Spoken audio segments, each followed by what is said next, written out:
Babylon ସାମ୍ରାଜ୍ୟର ସେହି ଝୁଲନ୍ତା ବଗିଚା ବା ଦ ହ୍ୟାଙ୍ଗିଂ ଗାର୍ଡେନ୍ ଅଫ୍ ବେବିଲନ୍କୁ ପ୍ରାଚୀନ ଯୁଗର ଆଶ୍ଚର୍ଯ୍ୟମାନଙ୍କ ଭିତରୁ ଗୋଟିଏ ବୋଲି ଧରାଯାଏ।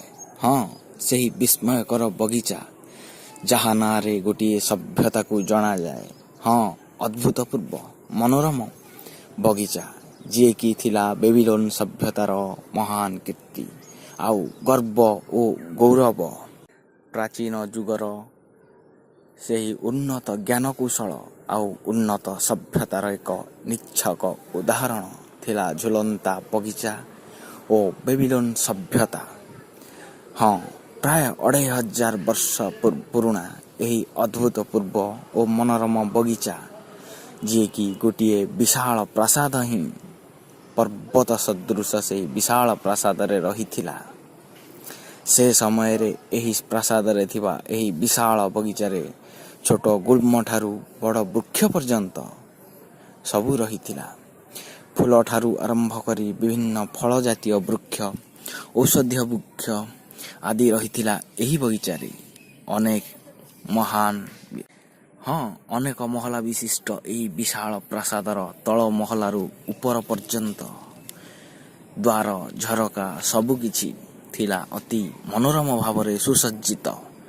ଏହି ବୃକ୍ଷ, ଗୁଳ୍ମ ଆଉ ଫୁଲଫଳ ଭରା ବଗିଚା ଦ୍ୱାରା ତଳୁ ଉପର ପର୍ଯ୍ୟନ୍ତ ଆଉ ଚତୁଃପାର୍ଶ୍ୱ ପରିପୃଷ୍ଟ ବୃକ୍ଷରାଜି ଭରା ଏହି ବିଶାଳ ପ୍ରାସାଦ ଏକ ଅତି ସୁନ୍ଦର ପର୍ବତ ପରି ମନେ ହେଉଥିଲା।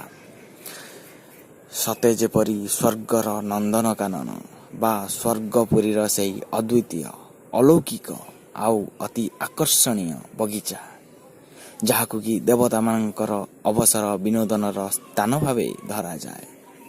ହଁ, ସେହି ବେବିଲନ୍ ସଭ୍ୟତାର ଅଦ୍ଭୁତପୂର୍ବ ଏହି ମହାନ କୀର୍ତ୍ତି ଝୁଲନ୍ତା ବଗିଚା ବା the hanging garden of Babylon.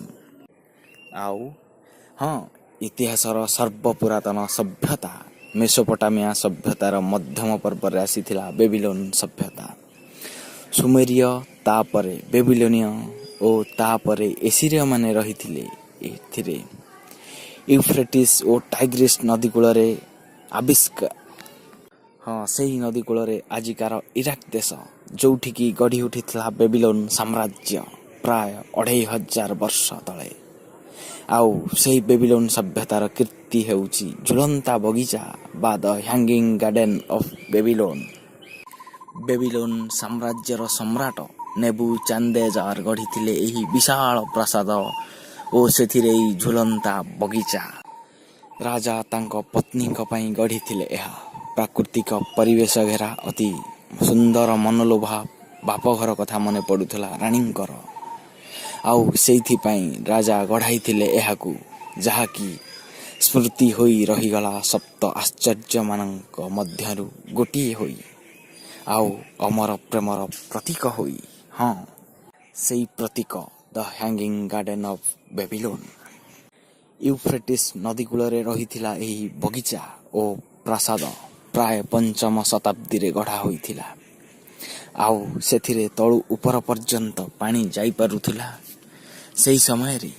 ଆଉ ଝରଣା ଆପେ ଆପେ ଜଳ ପହଞ୍ଚିବାର ସୁବିଧା ମଧ୍ୟ ରହିଥିଲା। ପ୍ରାକୃତିକ ସୌନ୍ଦର୍ଯ୍ୟ ଘେରା ପରିବେଶ ରହିଥିଲା ଏହି ପ୍ରାସାଦରେ। ଆଉ ସବୁ ପ୍ରକାର ରାଜକାର୍ଯ୍ୟ, ମନୋରଞ୍ଜନ, ଭ୍ରମଣ ଆଦି କରାଯାଉଥିଲା ଏହାରି ଭିତରେ।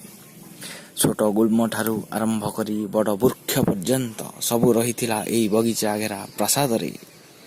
ଅତ୍ୟନ୍ତ ମନୋରମ ଥିଲା ଏହି ପର୍ବତ ସଦୃଶ ପ୍ରାକୃତିକ ପରିବେଶ ଭରା ପ୍ରାସାଦ ଆଉ ସେ ସମୟର ଏହି ଆଶ୍ଚର୍ଯ୍ୟ। ଏ କଥା ଭାବିଲେ ଆଶ୍ଚର୍ଯ୍ୟ ଲାଗେ, ଏହି ମନୁଷ୍ୟକୃତ ପ୍ରାସାଦ କିପରି ବଡ଼ ବଡ଼ ଗଛ ଆଉ ଛୋଟ ଛୋଟ ଲତା ଆଦିକୁ ଧାରଣ କରି ତିଷ୍ଠି ପାରିଥିବ ଅନେକ ବର୍ଷ। କିପରି ଜଳ ତଳୁ ଉପର ପର୍ଯ୍ୟନ୍ତ ପହଞ୍ଚୁଥିବ ଆଉ ଏହି ଝୁଲନ୍ତା ବଗିଚାକୁ ଜଳ ଯୋଗାଉଥିବ। ହଁ, ଆଉ ଝରଣା ଓ ଜଳାଶୟ ମଧ୍ୟ ଆଶ୍ଚର୍ଯ୍ୟାନ୍ୱିତ କରିଥାଏ ଭାବିଲା ବେଳକୁ। ହଁ, ପୁଣି ଏହାରି ମଧ୍ୟରେ ରାଜପ୍ରାସାଦର କୋଠରୀ, ଗମନାଗମନର ସୁବିଧା, ନୃତ୍ୟ ଗୀତ ଆଦି ମନୋରଞ୍ଜନର ବ୍ୟବସ୍ଥା ଆଉ ରାଜକାର୍ଯ୍ୟ ଆଦି ମଧ୍ୟ ହୋଇପାରୁଥିଲା। କିପରି? ହଁ କେମିତି ହୋଇଥିବ ଏହି ଝୁଲନ୍ତା ବଗିଚା ଆଉ ପ୍ରାସାଦ, କିପରି ଜ୍ଞାନ କୌଶଳ ଖଞ୍ଜା ଯାଇଥିବ ଏଥିରେ। ଆଉ ବଡ଼ କଥା, କେମିତି ତିଷ୍ଠି ରହିଥିଲା ଏହି ପ୍ରାସାଦର ଝୁଲନ୍ତା ବଗିଚା, ତାହା ଭାବିଲେ ଆଶ୍ଚର୍ଯ୍ୟ ତ ଲାଗେ। ଆଉ ଏହି ସଭ୍ୟତା ବିଷୟରେ ଅନେକ ଜାଣିବାକୁ ମଧ୍ୟ ଇଚ୍ଛା ହୁଏ। ହଁ, ଏହି ସପ୍ତ ଆଶ୍ଚର୍ଯ୍ୟମାନଙ୍କ ଭିତରୁ ଗୋଟିଏ ଦ ହ୍ୟାଙ୍ଗିଂ ଗାର୍ଡେନ୍ ଅଫ୍ ବେବିଲନ୍ ବା ଝୁଲନ୍ତା ବଗିଚା ବେବିଲନ୍ର।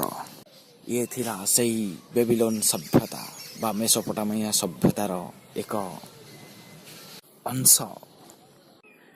ଏତିକିରେ ରହୁଛି ଆଜି ପାଇଁ। ତ ଏତିକି।